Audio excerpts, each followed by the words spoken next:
Hola queridos hermanos, ¿cómo están? Dios los bendiga.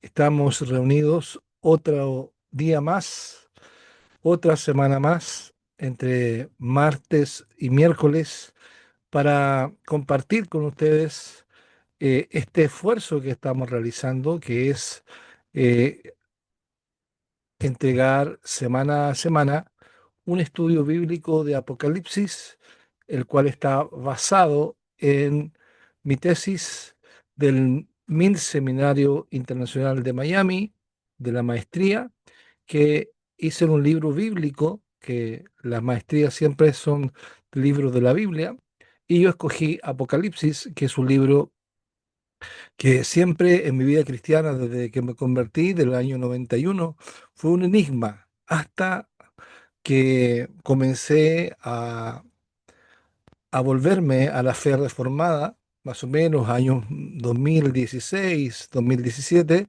y ahí empecé a leer Apocalipsis y decidí estudiar en el año 2020 en el Instituto MINS, justamente Apocalipsis, y ahí pude ordenar las ideas y vi los distintos enfoques que hay teológicos y abracé y me convencí de que la forma más acertada es el enfoque redentivo amilianista.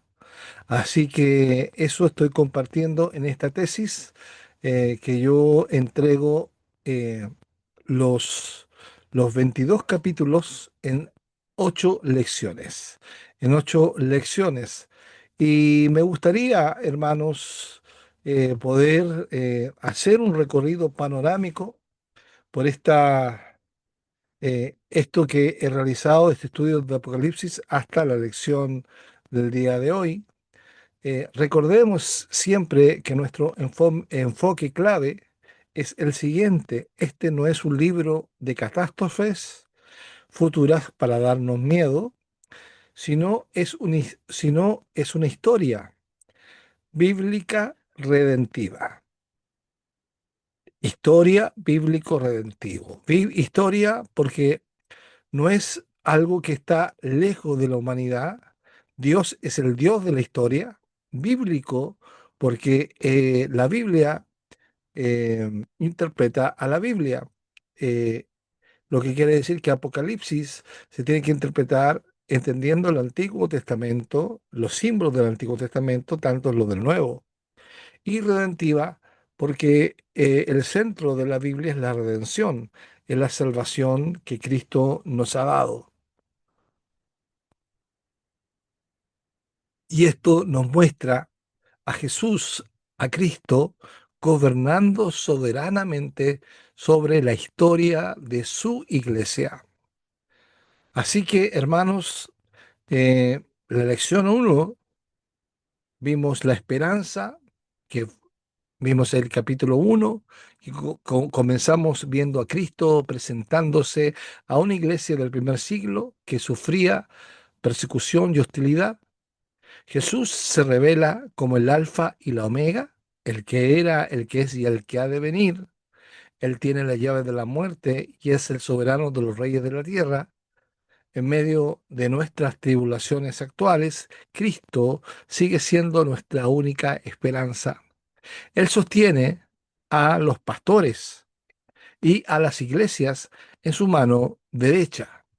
Después vimos la lección número 2, que la llamamos la evaluación, que tiene que ver con los capítulos 2 y 3 del Apocalipsis, que comenzamos viendo a Cristo presentándose a la iglesia del primer siglo que sufría persecución y hostilidad. Jesús se revela como el alfa y la omega, el que era, el que es y el que ha de venir. Él tiene las llaves de la muerte, hermanos, y Él es soberano de los reyes de la tierra. Y, y luego pasamos al mensaje, perdón, capítulo 2 y capítulo 3, el mensaje de las 7 iglesias de Asia Menor, que representa a la iglesia universal de todos los tiempos. Aquí vemos a Jesús caminando en medio de su pueblo, haciendo un diagnóstico que Él evalúa, Él corrige y Él consuela. Nos confronta con nuestro primer amor. Nos advierte que tolerar el pecado, nos advierte sobre la tibieza, pero también nos consuela en medio del sufrimiento, prometiendo que el que venza compartirá su trono. La lección 3 de el libro de Apocalipsis nos habla acerca de la adoración, que son los capítulos 4 y 5. Ahora la visión cambia y Juan nos lleva al salón del trono en el cielo y aquí descubrimos una verdad hermosa. La iglesia militante que sufre en la tierra es la misma iglesia que ya es triunfante y adora en el cielo. Vemos a Dios Padre en el trono con el libro del pacto y Juan llora porque nadie puede abrirlo. Pero entonces aparece el león de la tribu de Judá, que es también un cordero inmolado. Solo Cristo, por su sacrificio en la cruz, es digno de desatar los sellos de la historia y recibe la adoración de todo el universo.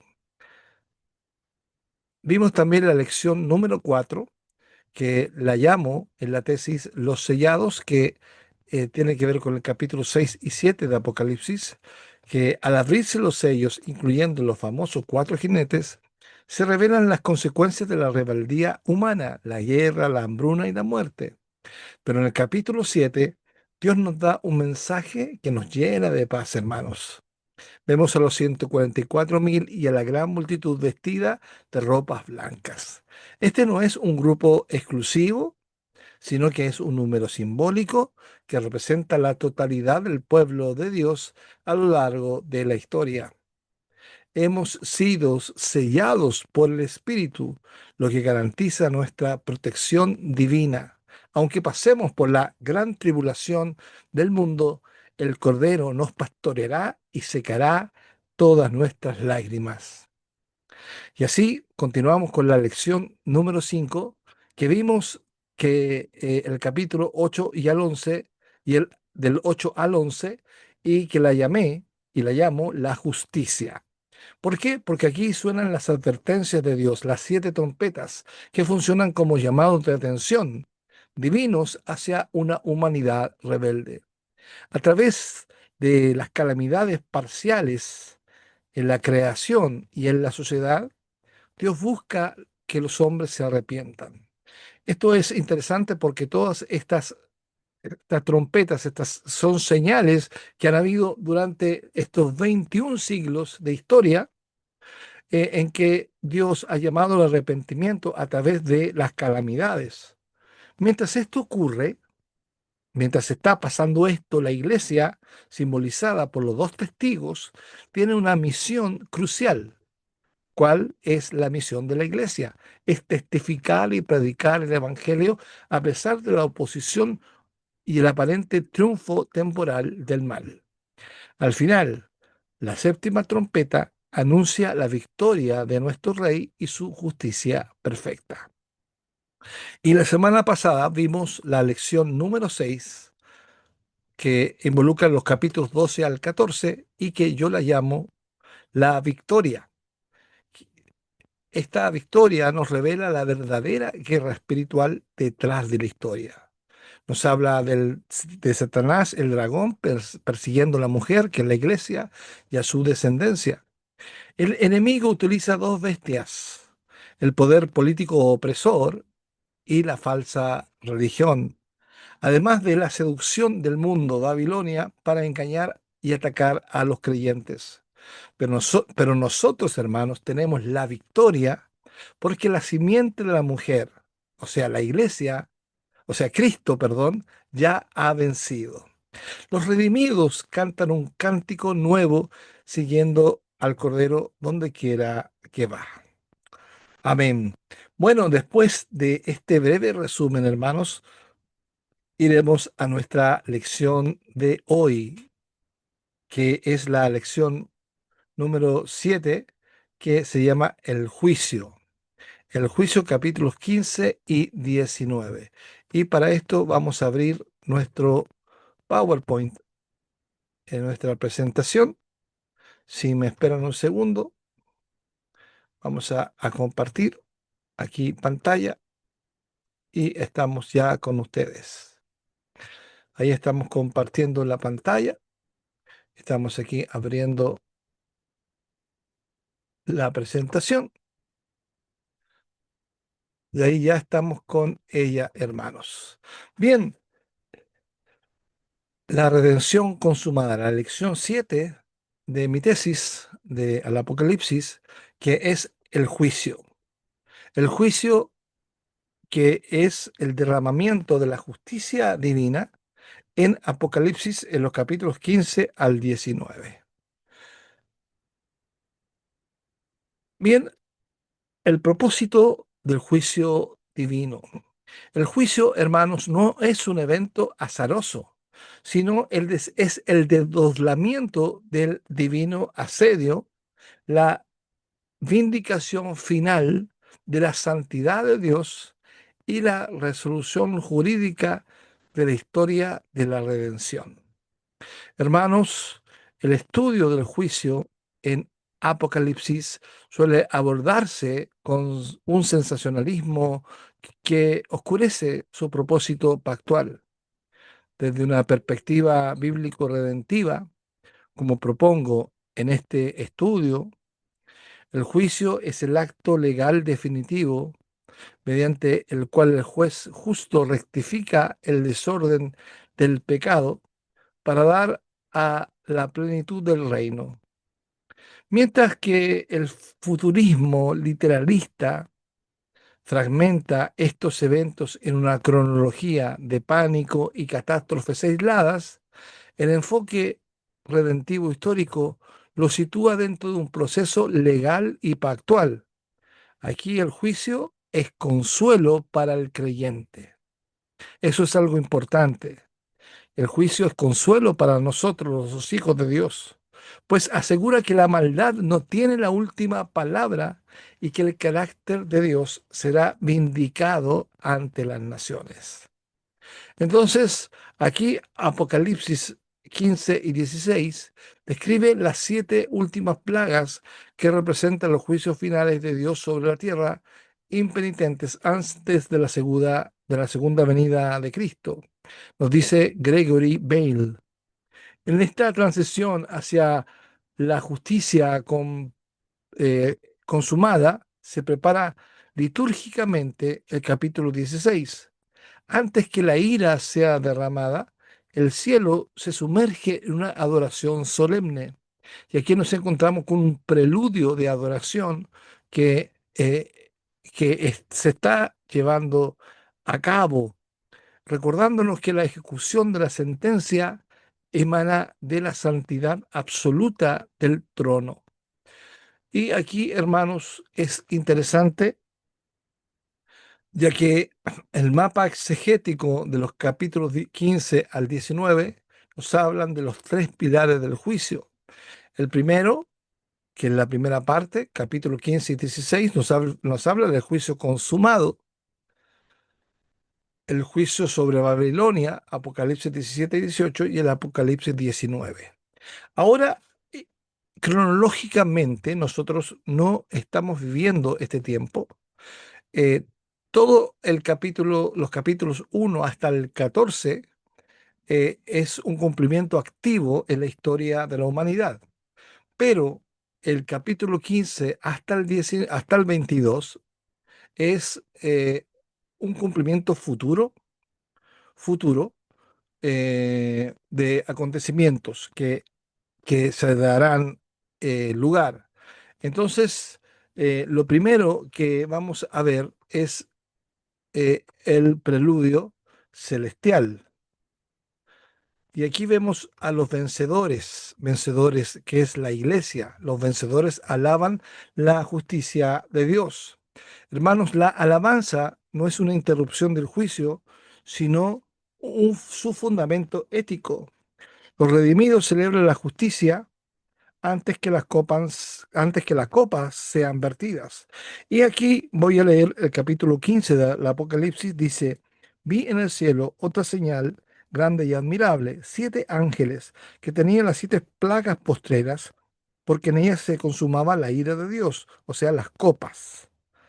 Vi también como un mar de vidrio mezclado con fuego, y a los que habían alcanzado la victoria sobre la bestia y sobre su imagen, o sea, la iglesia, y su marca, y su número de su nombre, en pie sobre el mar de vidrio con las arpas de Dios.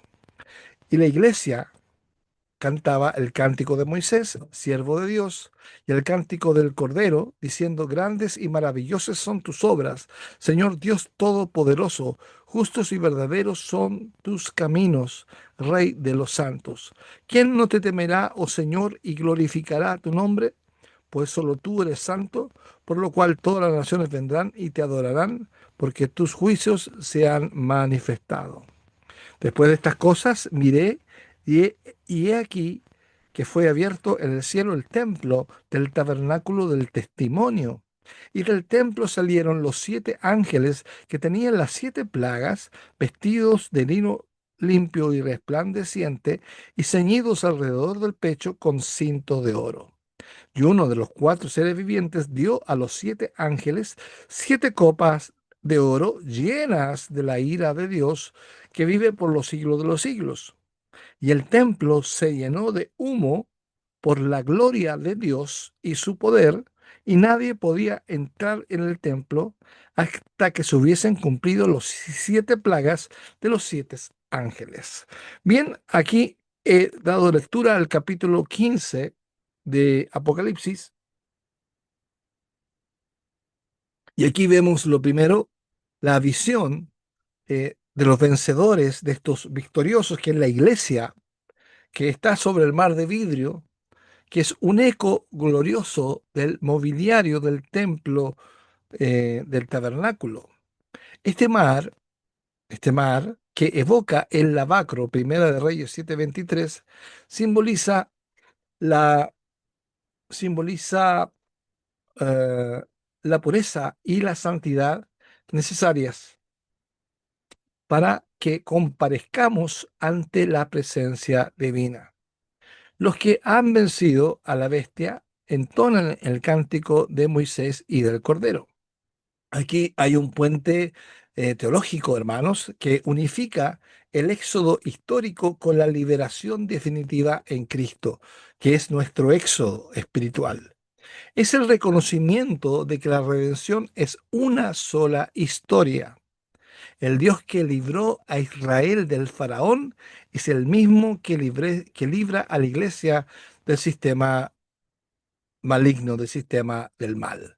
Entonces encontramos aquí la victoria de los santos, que en la iglesia, quienes obtuvieron la victoria sobre la bestia y su imagen, se postran en el templo celestial, que ellos han perseverado en su caminar a pesar de las pruebas. Nos habla de la iglesia triunfante, que fue la iglesia militante. Y ellos evocan un cántico de justicia que se reconoce al juez supremo, que dice que grandes y maravillosas son tus obras, Señor, Dios Todopoderoso. Ahí se está reconociendo a Jesús como Dios Todopoderoso. Y esto es interesante porque, de acuerdo con el texto, los vencedores proclaman los atributos que legitiman el juicio venidero. Primero, nos dice el cántico de Moisés, o sea, o el cántico, nos habla de la justicia y su verdad, que sus caminos son rectos, basados en la infalibilidad de su ley, la santidad. Dios es el único santo, marturión, lo cual le otorga el derecho moral de juzgar la rebelión humana, y la soberanía como rey de las naciones. Su dominio exige la sumisión de todo sistema que se le oponga. Esta santidad, presentada como un incienso que llena el templo de humo, es la que exige y activa el derramamiento de las 7 copas de ira. Y bien, y aquí nos vamos a ir con esta matriz que es presentada de la ira divina, las primeras copas. Las copas representan la intensificación del juicio el jurídico legal que ya fue decretado desde los tiempos principios. A diferencia de las trompetas, que eran advertencias parciales, las copas son la ejecución total de la sentencia sobre la impenitencia de los hombres. Y ya nos vamos al capítulo 16. Ya en el capítulo 16, el juicio alcanza su clímax. Aquí nos encontramos con un tiempo cronológico que aún no lo vivimos. Estamos a las puertas de este tiempo, que va a ser un tiempo eh, que va a ser a las puertas de la venida de Jesucristo, que algunos dicen que sí lo estamos viviendo, otros lo dicen que no, otros dicen que no. Yo no sé si el grado o sea, sé que el grado de corrupción ha llegado hasta el trono de Dios, pero las copas de ira se están siendo derramadas o estarán siendo derramadas. Yo no tengo la certeza, no les puedo decir que están siendo derramadas o serán derramadas. Lo que sí tengo certeza es que el derramamiento de las copas de la ira será, y incluyendo las 6 primeras, que corresponde al periodo final de la historia. Y este periodo de la final estamos a las puertas, porque inmediatamente vendrá la segunda venida de Cristo. Y estamos a las puertas de la venida de Cristo. Cada día que pasa, estamos más cerca.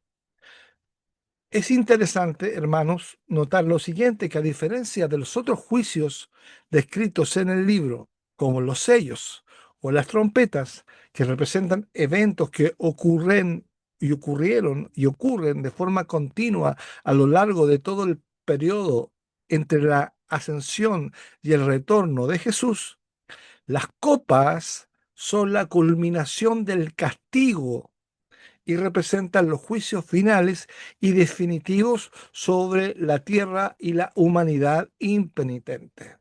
Y aquí, hermanos, vamos a ver las plagas, las primeras 5 copas, eh, estas plagas que evocan el éxodo, que pero con una finalidad consumada. Y estructuralmente se dividen en 2 movimientos. La copa de la 1 a la 4 son las copas de la creación, y del 5 al 7 versículos, el juicio sobre el reino de las tinieblas. Y voy a leer las copas de la ira del 1 al 4. Dice: oí una gran voz de- que decía desde el templo a los 7 ángeles: y derramad sobre las 7 copas de la ira de Dios. Fue el primero, y derramó su copa sobre la tierra, y vino una úlcera maligna y pestilente sobre los hombres que tenían la marca de la bestia y que adoraban a su imagen.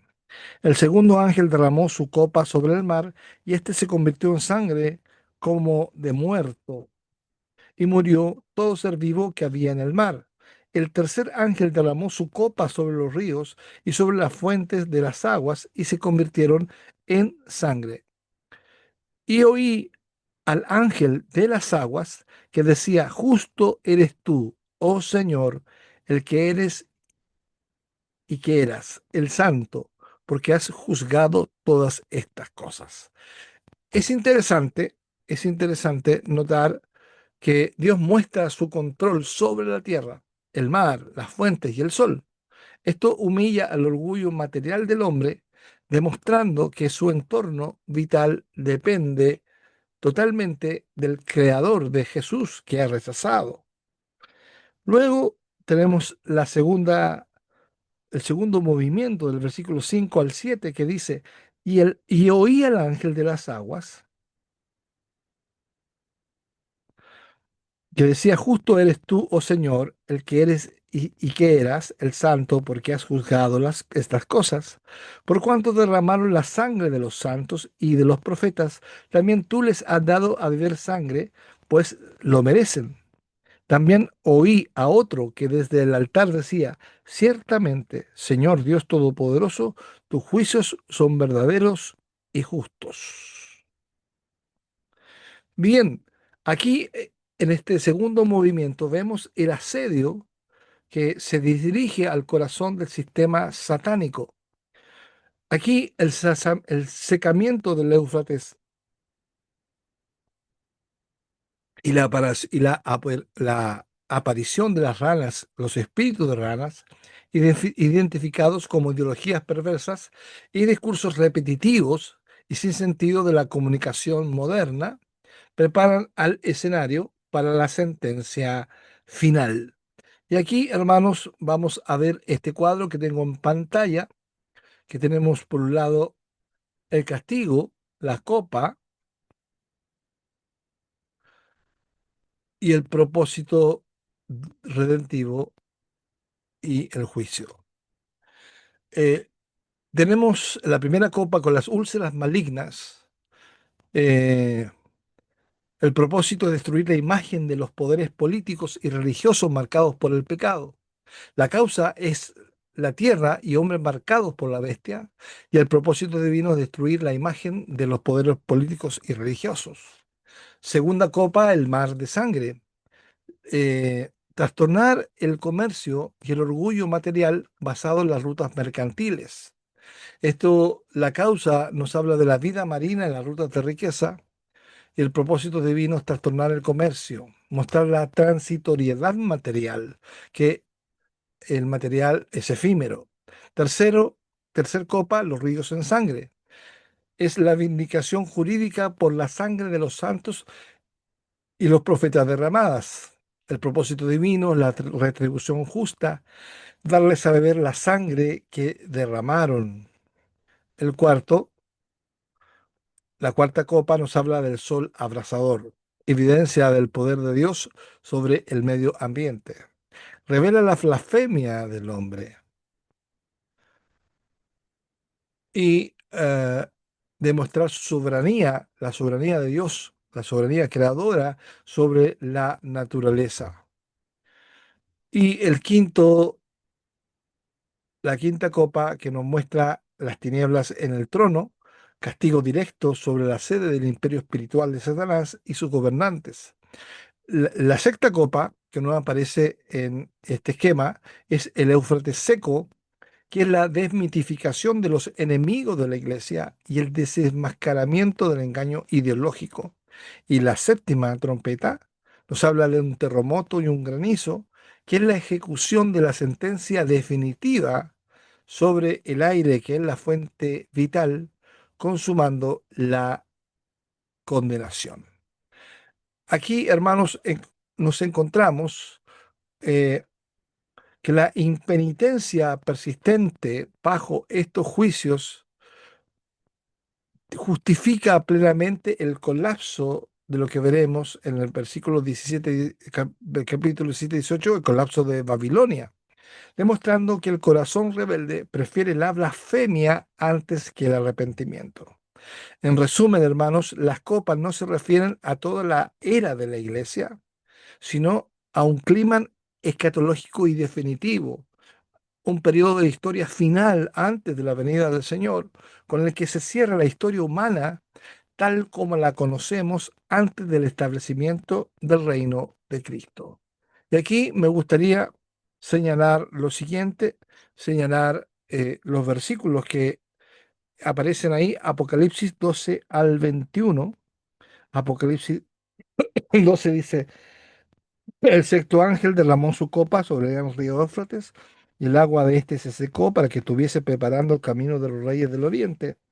Y vi salir de la boca del dragón y de la boca de la bestia y de la boca del falso profeta tres espíritus inmundos a manera de ranas, pues son espíritus de demonios que hacen señales y van a los reyes de la tierra en todo el mundo para reunirnos a la batalla de aquel día del Dios Todopoderoso.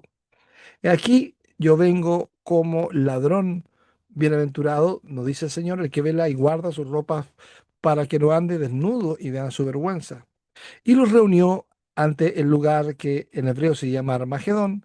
El séptimo ángel derramó su copa por el aire y salió una gran voz del templo del cielo, el trono, diciendo: hecho está.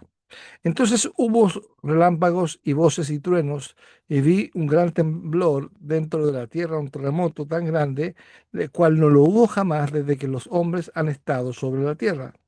Y la gran ciudad fue dividida en tres partes, y las ciudades de las naciones cayeron, y la gran Babilonia vino en memoria delante de Dios para darle el cáliz del vino del ardor de su ira. Y toda isla huyó y los montes no fueron hallados, y cayó del cielo sobre los hombres, perdón, un enorme granizo como en el peso de un talento, y los hombres blasfemaron contra Dios por la plaga del granizo, porque su plaga fue sobremanera grande. Aquí, hermanos, estamos viendo la sexta copa y la séptima copa. La sexta copa, que es la preparación para la batalla, que es asociado históricamente con Babilonia. El secado del río prepara el camino para los enemigos de la iglesia, y los espíritus inmundos, que son personificados en las ranas, salen a engañar a las naciones con ideologías falsas, y como la ideología de género, por ejemplo, reuniéndolas para la batalla final. Y la séptima copa nos dice que hecho está, ya no hay nada que hacer, no hay arrepentimiento, ya está hecho, y viene terremoto y granizo, que es vertido sobre el aire, que es la fuente vital. La voz de Dios declara el punto de un no retorno. Un terremoto de magnitud sin precedentes marca la consumación de los juicios divinos y la condena definitiva. Aquí, hermanos, es interesante, ya que el capítulo 17 y 18 nos hablan sobre la condenación de la gran ramera, y o sea, de Babilonia, y el misterio de la caída de Babilonia. Y aquí es interesante notar que Babilonia no es una ciudad geográfica, sino que es un sistema humanista integral. Quiero decir que es político, es económico y que es religioso. Estos tres, y están representados ahí en las bestias, la bestia del mar, la bestia política, la bestia esta bestia política y económica, y con la bestia de la tierra, que es el falso profeta, que es la religión falsa, que veíamos en el capítulo 12, que es un dragón con apariencia de cordero, o un cordero con apariencia de dragón, que seduce a las naciones para que adoren a la criatura antes que al creador, o sea, para que adoren la creación del hombre antes que al creador. La identificación de Babilonia es estratégica, ya que representa la opulencia engañosa de un mundo que vive en autosuficiencia. Este mundo vive en eso, en autosuficiencia. Juan lo describe, Juan el apóstol, el que recibió la visión en Patmos, la describe como la ramera sentada sobre la bestia, cons- contrastando su lujo sangriento con la pureza de la iglesia. Mientras la prostituta, la ramera, se viste de púrpura y de oro, la novia de Cristo espera el lino fino. Y aquí vemos este cuadro que nos habla acerca del misterio del sistema humanista y apóstata, que nos habla de la gran ramera que representa este sistema religioso y falso de seducción del mundo, que está vestido de púrpura, oro y perlas, y esconde la corrupción bajo la aparente opulencia.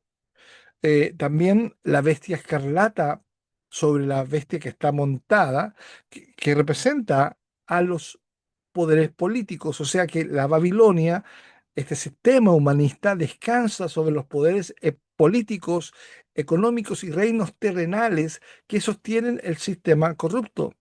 Irónicamente, la bestia, o sea, el sistema político económico terminará devorando al sistema humanista. Eso es lo que está diciendo. Y el cáliz de las abominaciones es esta copa que está llena de idolatría, que está llena de alejamiento de Dios y simboliza justamente la embriaguez del mundo con el pecado. El pecado es una embriaguez que al mundo lo tiene seducido, lo tiene enloquecido en sus sentidos. Y es así como vamos ya al capítulo 18, que nos habla la caída de Babilonia. Lo voy a leer. Dice, después de esto vi a otro ángel descender del cielo con gran poder, y la tierra fue alumbrada con su gloria. Y clamó con voz potente diciendo, ha caído la gran Babilonia, y se ha hecho habitación de demonios y guarida de todo espíritu inmundo, y albergue de toda ave inmunda y aborrecible. Porque todas las naciones han bebido del vino del furor de su fornicación, y los reyes de la tierra han fornicado con ella, y los mercaderes de la tierra se han enriquecido de la potencia de sus deleites. Ya, y al oír la voz del gran cielo que decía, y oí otra vez, perdón, del cielo, una voz que decía, salid de ella, pueblo mío, para que, perdón, y oí otra voz del cielo que decía, salid de ella, pueblo mío, para que no seáis partícipe de sus pecados, ni recibáis parte de sus plagas, porque sus pecados han llegado hasta el cielo, y Dios se ha acordado de sus maldades.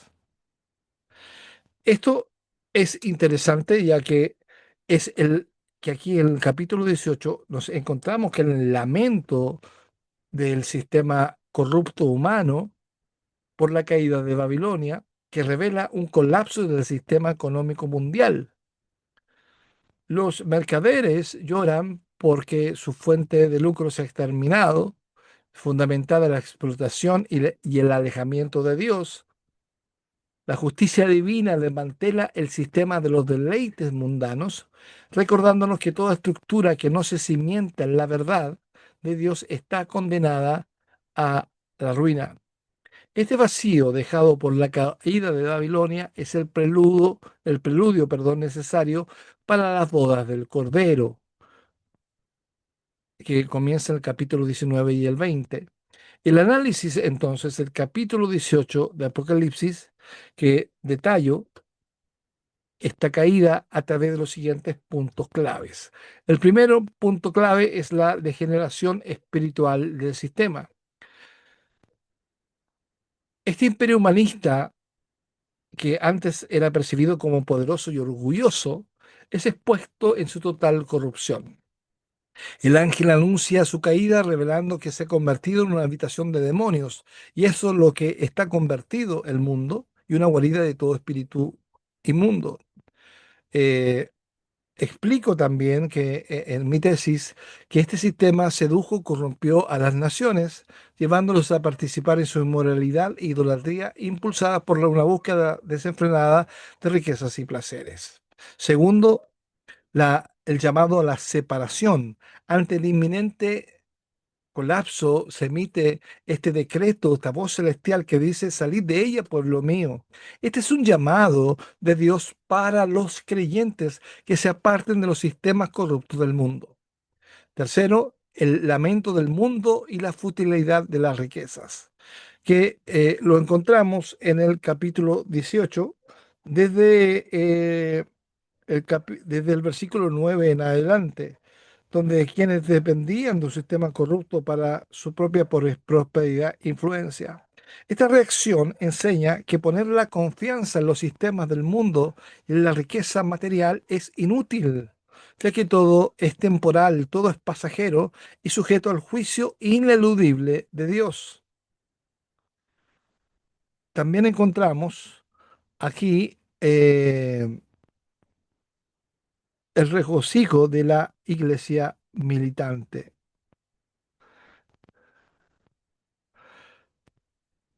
En contraste radical, se llama a los santos y apóstoles y profetas a alegrarse por la caída de esta ciudad. Y esto aparece en el versículo 20 y dice, alégrate sobre ella cielo y vosotros, santos, apóstoles y profetas, porque Dios os ha hecho justicia en ella. Aquí aclaro yo en la tesis que esto no es una alegría maliciosa, sino que es la profunda consolación de ver que la justicia de Dios ha prevalecido, vengando las injusticias y la opresión cometida contra su pueblo. Y aquí vemos la finalidad doble de la caída. La acción simbólica de arrojar una piedra de molino al mar ilustra que la destrucción de este imperio será irreversible. Cesará toda actividad, cultura y ruido. El autor concluye, o sea, yo concluyo que la caída tiene dos propósitos principales. Primero, es una contundente manifestación de la justicia divina sobre el mal y el engaño, y el segundo es un tremendo acto de liberación y redención, pues rompe las cadenas de opresión sobre aquellos cautivos de influencia. Bien, y eh, llegamos al capítulo 19,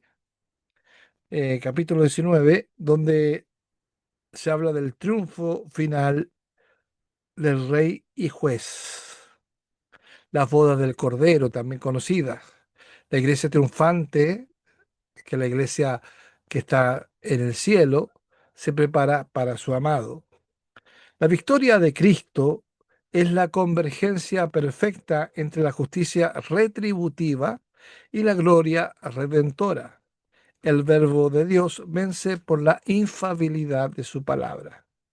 En el capítulo 19 encontramos el clímax donde la justicia se encuentra con la gloria. Y aquí presenciamos un contraste irónico y solemne entre dos festines.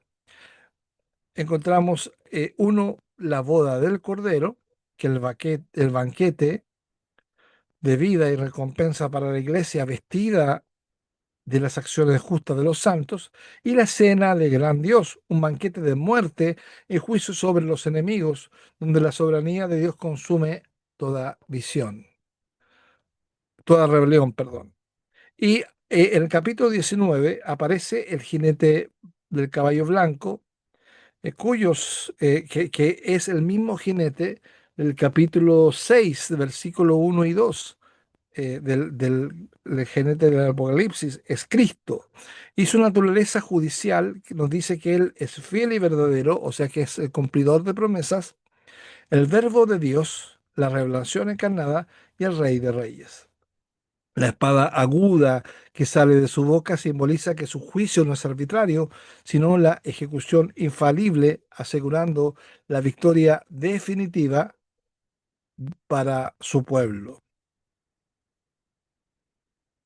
Y aquí encontramos el verso 11 al 16, que lo voy a leer. Dice, entonces vi el cielo abierto y aquí un caballo blanco y el que lo montaba se llamaba Fiel y Verdadero y con justicia juzga y pelea. Y aquí nos habla de las características de Jesús. Sus ojos eran como llama de fuego, igualmente que el capítulo 1, capítulo 2 de Apocalipsis, y había en su cabeza muchas diademas y tenía un nombre escrito que ninguno conocía sino él mismo. Él estaba vestido de una ropa teñida en sangre y su nombre es el Verbo de Dios. Y aquí tenemos los siguientes elementos, características, los ojos como llama de fuego, la espada que sale de la boca, la ropa teñida en sangre y el nombre en el manto y el muslo. Los ojos como llama de fuego penetran lo más profundo de los corazones y representan su omnisciencia y la verdad ineludible de su escrutinio.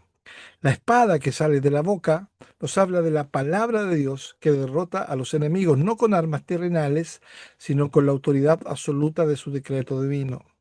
La ropa teñida en sangre nos habla del símbolo de redención y de la justicia implacable que viene a ejecutar es el verbo de Dios. Y tenemos el nombre en el manto y muslo que nos habla de Rey de Reyes y Señor de Señores, que nos habla de la soberanía total sobre todos los poderes del universo. Y aquí estamos ya sobre el juicio final sobre la bestia que ustedes lo pueden leer en su casa, versículo 17 al 21, que es la convocatoria de este gran banquete, eh, que este es un banquete que un ángel convoca a las aves del cielo para mostrar la magnitud de la caída de los reyes. Es un banquete que muestra el juicio de Dios. La resistencia humana es inútil frente al juez divino y nos prepara aquí al lago de fuego. Las bestias y las reyes eh, de la tierra se congregan para luchar contra el jinete blanco. Su derrota es instantánea y la bestia y el falso profeta son capturados y arrojados vivos al lago de fuego, asegurando el fin definitivo de la tiranía espiritual. En conclusión, hermanos, este pasaje eh, nos muestra definitivamente que el poder y la justicia de Dios prevalecen sobre las fuerzas del mal, que ofrecen consuelo y esperanza a los creyentes de que la justicia divina es infalible. La caída de Babilonia, que es el imperio humanista, el sistema humanista, ocurrirá inmediatamente antes del regreso o la segunda venida de Cristo. A diferencia de otros eventos en el libro de Apocalipsis que simbolizan procesos continuos a lo largo de la historia de la Iglesia, el autor describe la caída de este sistema como un evento catastrófico y literal que se dará en el clímax de la venida del Señor. Entonces, la esperanza es inquebrantable de la iglesia. El juicio, hermano, nos ofrece consuelo y esperanza al saber que Dios es justo y que su justicia prevalecerá. Permítanme darles algunas eh, aplicaciones prácticas para la vida de hoy. La perseverancia en la tribulación. El creyente debe recordar que está sellado en un sistema babilonio que presiona por conformidad. El sello de Dios garantiza protección espiritual y pertenencia eterna. La tribulación no es abandono, sino es el fuego de la prueba, es el crisol de la fidelidad. El discernimiento de ideologías.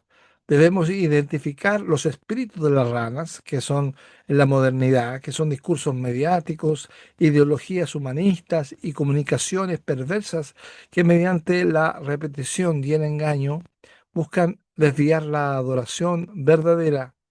El discernimiento es nuestra defensa contra el engaño del sistema. Y hermanos, indudablemente aquí hay un llamado a la santidad. La orden, salid de ella, pueblo mío, de Apocalipsis 18:4, es un imperativo ético. Implica un desapego radical de la corrupción, la idolatría económica y la autosuficiencia de Babilonia, para vivir una vida de consagración que refleje la justicia del reino venidero.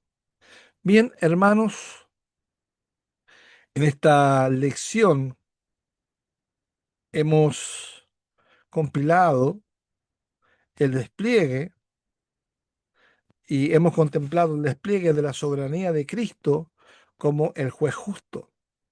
El juicio no es un fin en sí mismo, sino que es el acto jurídico necesario para limpiar la creación y vindicar a los redimidos, o sea, la iglesia. Hemos visto cómo la santidad de Dios consume el sistema del mal, preparando el escenario para un nuevo orden que será el orden de la gloria de Dios. Al cerrar, hermanos, este capítulo, la justicia ha despejado el escenario de la historia. Pero el juicio solo quita lo caduco. Ahora el corazón debe prepararse para ver lo que llenará este espacio. Con la derrota de la bestia y la ramera que hemos visto en los capítulos 17, 18 y 19, hoy nos encontramos en el umbral de la consumación que lo veremos en la lección 8 la próxima semana, donde la nueva Jerusalén descenderá y la redención alcanzará plenitud total. Hermanos amados, hasta aquí este estudio bíblico que espero que haya sido de mucha bendición como para mí. Recuerde que estoy los días miércoles en la noche en vivo y este eh, mañana, porque mañana es miércoles, estoy pensando ahí lo que vamos a ofrecerles y puede ser algo que tenga que ver con Apocalipsis. Ahí lo voy a ver bien, eh, pero por favor, eh, síganos, suscríbase a este canal, pregunte, tome notas. Si sigue el curso, hermanos, por favor, les pido que ustedes lo usen gratuitamente, lo compartan gratuitamente. Solamente les pido que me puedan dar testimonio de lo que si les ha servido, los ha bendecido este estudio. Hermanos, muchas gracias. Soy el pastor Cristian Morales y nos veremos una próxima entrega. Chao, chao.